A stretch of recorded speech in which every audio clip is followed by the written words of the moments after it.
Hello guys, and welcome to another episode of Everyday EDC. My name is Tyler, and today we are going to do something slightly different. First and foremost, I can't see the camera right now with the angle that I currently have, so bear with me if this thing screws up. I'm going to do a review of this Boker Magnum. It's a 440A steel, and when I first got into collecting knives and all that, I just started buying whatever I could, and then Boker, I'm like, I know that name. So I bought it because it was on sale, and I got it in, and I'm like, this thing's a beast. It truly is a beast, but not for me. So I ended up giving it to one of my group leads at work, and so I got a bunch of knives in actually that I gave away at work. You know, a lot of them were like Doom blades or something rip-off shit, but this one has gone dull, and to prove that it is dull,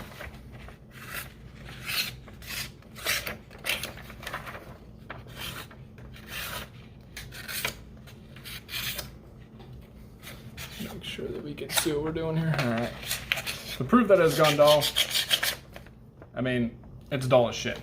So he's gotten a lot of use out of it. It is 440A, so it's not going to stay sharp for very long. So what we're going to do in this video, I'm going to fast forward, don't worry, I'm going to fast forward through the frickin' sharpening portion, but you guys can see kind of what we do, and you guys can see how it turns out. I haven't sharpened in a little while, and I've been nowhere near awesome, so we'll see how this goes. And then after that, I'll jump into the review, but I promise there will be a lot of fast forwarding and, you know, making this not painful when it comes to watching me sharpen here. So on with the sharpening, and yeah.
we are ready to move on to the next stone. I got a nice big burr created. I've flip-flopped it to both sides, and I'm going to move on to the next. We're going to go to the 800 side just because it's right here. I'm going to skip the 1000 after this, just in a matter of time savings and whatnot, but this is the 800 grit. I started out with 240. You don't need to start that low when you're dealing with some shittier steel. I wouldn't say shittier, but we'll say softer steel. You don't need to go, you know, that low, but it's just for the sake of time and the video and whatnot.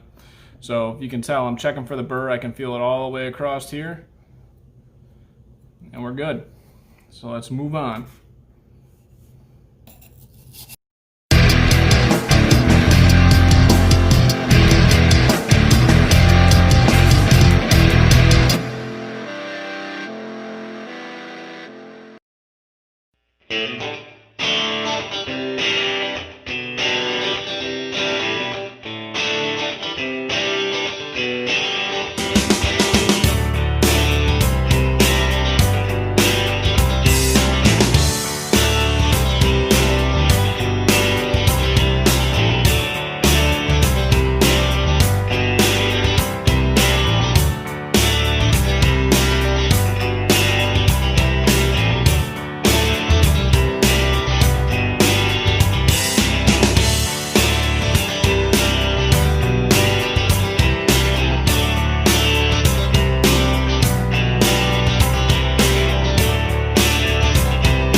So we have successfully moved that burr back and forth. I probably should work on getting rid of it, but because I'm an anxious little fucker, we are not.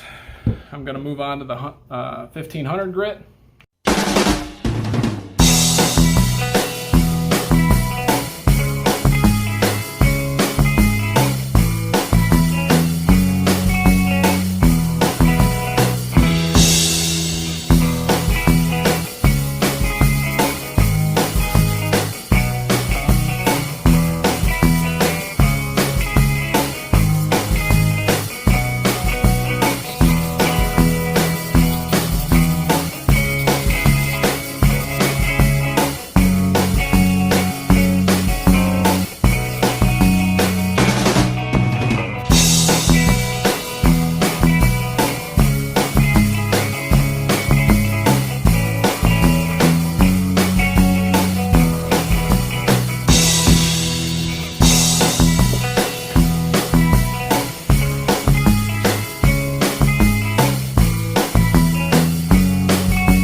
still feel the burr. We're gonna go to 5,000, probably a mistake, but like I said, I am no pro. I can just get something to where it'll cut, and that's kind of what matters for the everyday guy.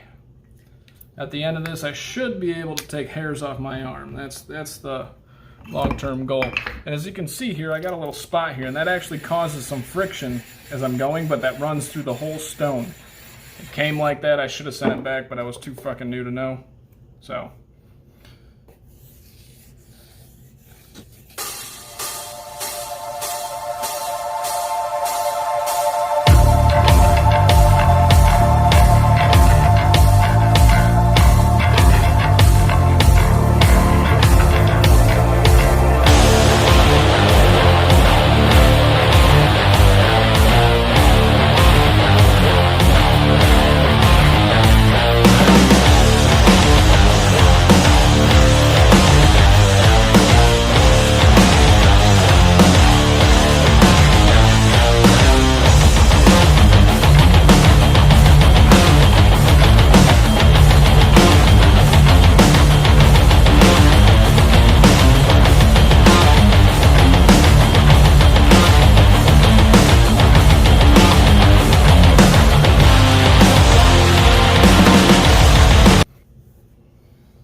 All right.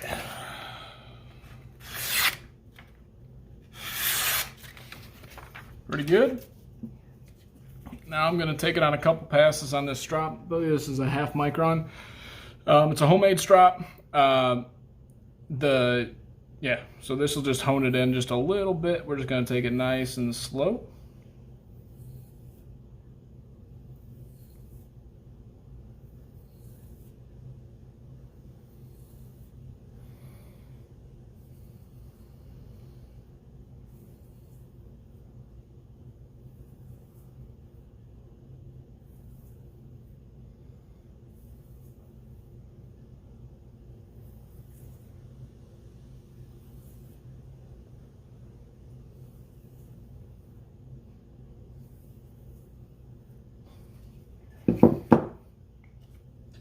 All right, now for my ultimate test.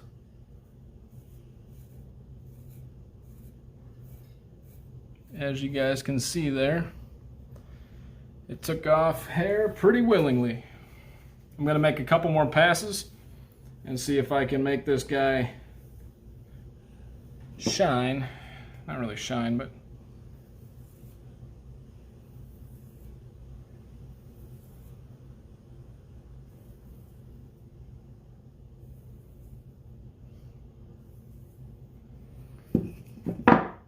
all right, one last one so you guys can see.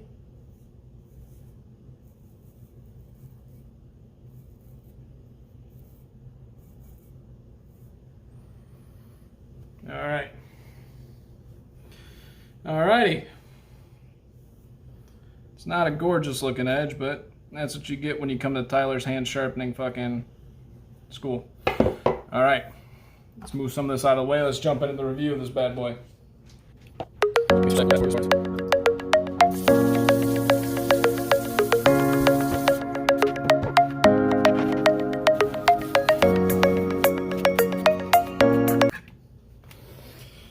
All right, so for this Boker Magnum, which I believe I got on sale for like 25 bucks or 30 bucks, it was pretty dirt cheap for what I got it for.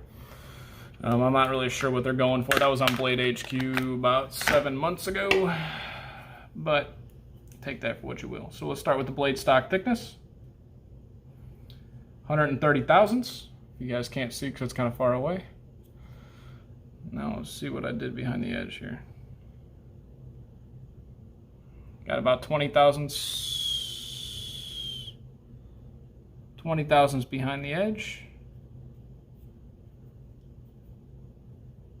You can see there.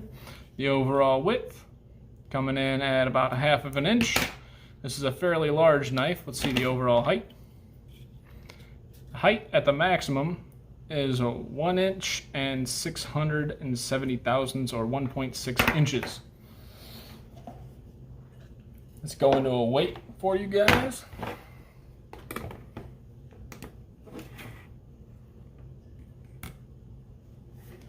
This thing's coming in at a whopping 6.6. You guys can't see, let's zoom in a little bit here.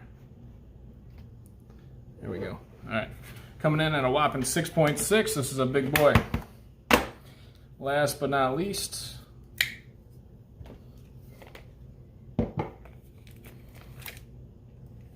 overall length is coming in just under 8 inches. The blade length is coming in at about 3 1/4, and the cutting edge is just under 3 1/4. So we'll say 3 1/8. Can we see pretty well here? Yeah. All right, let's get into some size comparisons for you guys. Start off with our PM2 and our Spyderco Astute, just to give a reference between the Spyderco sandwiches. As you can see, the PM2 coming in at probably about 1/2 inch longer.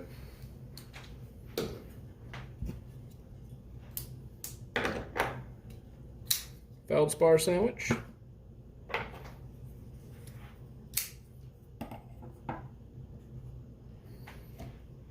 As you can see, it's just about as long as a feldspar, maybe a 1/4 inch shorter, just because of that blade, the way it tapers off at the end with that sheep's foot style blade. Let's get into our rats. Here's your rat model 1. And here is your rat model 2. As you can see, the rat model 1's coming in at almost, I would say almost 1 inch longer. And last but not least, we are going with our Civivi Backlash and the Civivi Dutters. Alright, my overall thoughts on this knife. Let's get into it real quick and then we'll end this video, let you guys out of here.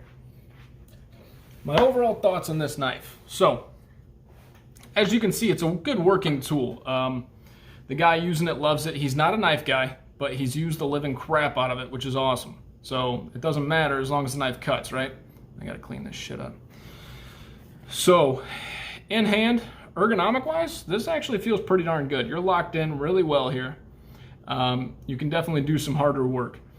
The way this knife feels, it feels like you should be able, ooh, blade, ouch.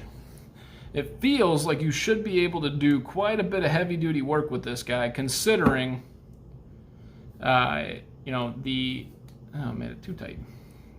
Considering the weight and just the makeup, it feels like a heavy motherfucker. Now that being said, is it heavy duty? Probably more so than something like your Bug Out or, you know, something like that. And it's heavy duty in the sense that it was dirt cheap, so it's like one of those where you really don't care if you go out and beat the shit out of it.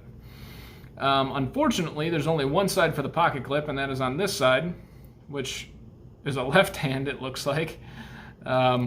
If I'm not mistaken. Let's take a look at this.